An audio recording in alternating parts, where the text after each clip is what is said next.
Welcome, true believers, Marvel movie buffs, and comic fiends of all shapes and sizes, as we eagerly anticipate the next chapter of Marvel's decade-spanning cinema saga. I can't stop imagining ways to sneak all kinds of soon-to-be-available characters into the MCU.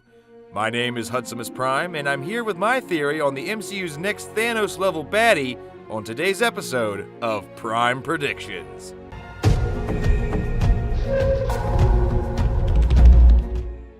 The large question facing the MCU's future is as follows. For the survivors of the reality-warping all-powerful Thanos, how do you threaten a world that's lost half of its citizens? Well, like the majority of all-powerful threats, we look to the stars. Thankfully, it is a landscape Captain Marvel knows well. 2019's Captain Marvel promises to be a great step in our understanding of Marvel's alien residents. Chief among them, the Kree and Skrull alien races. I believe it's the Skrulls who will herald in our next phase-spanning villain to terrorize audiences and tissue supplies nationwide. It all starts with the Skrulls' motivation for being here on Earth in the first place. In the comics, the Skrulls invade Earth for one of two different reasons. The first, the Earth is a strategic target in the Skrulls' war with the Kree Empire. And two, they are in search of a new home after theirs has been destroyed. If the Skrulls fighting Brie Larson are in the market for a new home, Marvel has another golden opportunity to tell a topical tale relevant to a global audience. Imagine spending all of Ms. Marvel's first flick learning to despise the Skrulls as they invade Earth for their own ends. Towards the film's third act, we as the audience learn that not only are the Skrulls involved in a bitter war with the Kree, but they are also desperate after just losing their homeworld, Tarnax 4. As the line between villain and victim blurs, audiences could genuinely feel bad for the would-be conquerors. The rich, topical storytelling possibilities dealing with xenophobia and a global refugee crisis only get better when you consider the cause of the Skrulls' woes. The Skrull invasion is started after their home planet is eaten by Galactus, devourer of worlds. I am Galactus, the be-all and end-all of the universe.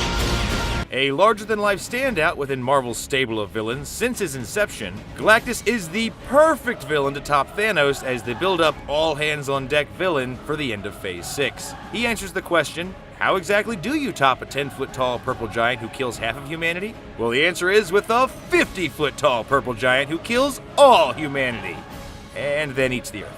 Galactus is the last surviving member of the dying universe that existed before ours. Racing a spaceship into the heart of the matter collision that would lead to the Big Bang, Galen of Ta was recreated in our universe as Galactus, a near-omnipotent being that requires the raw energy of planets in order to survive.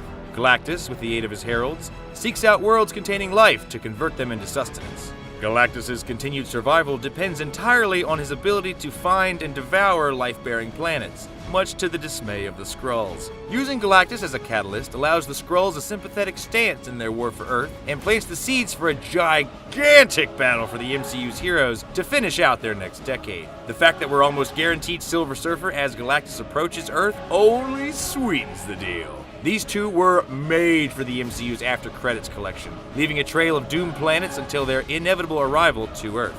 Now, for all you naysayers out there, I do realize having Big G show up in Captain Marvel's flick is very optimistic.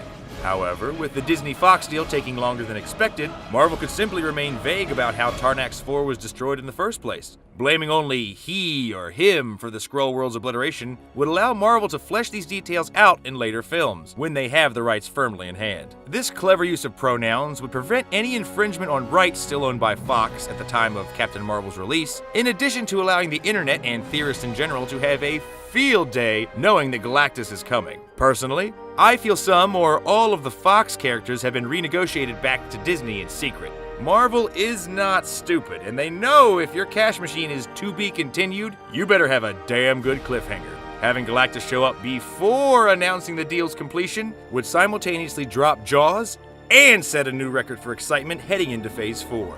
In Marvel's lexicon, there are precious few villains who warrant every hero available to take them down. Following the Infinity Saga's conclusion, Galactus will sit comfortably at the top of that list of yet-to-be-seens. In 2012, the after-credits of The Avengers gave the world a 6-year heads-up that Thanos was coming.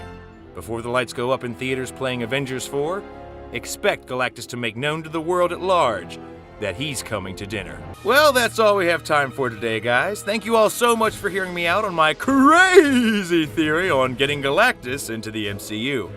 If you like this theory and want to see more of what else I've got theorized, please like and subscribe to my channel. As always, I want to know what your thoughts on all this are.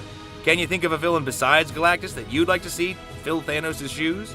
Let me know in the comments section below. Once again, thank you so much for watching. I couldn't do it without you guys. And until next time, good luck and Godspeed.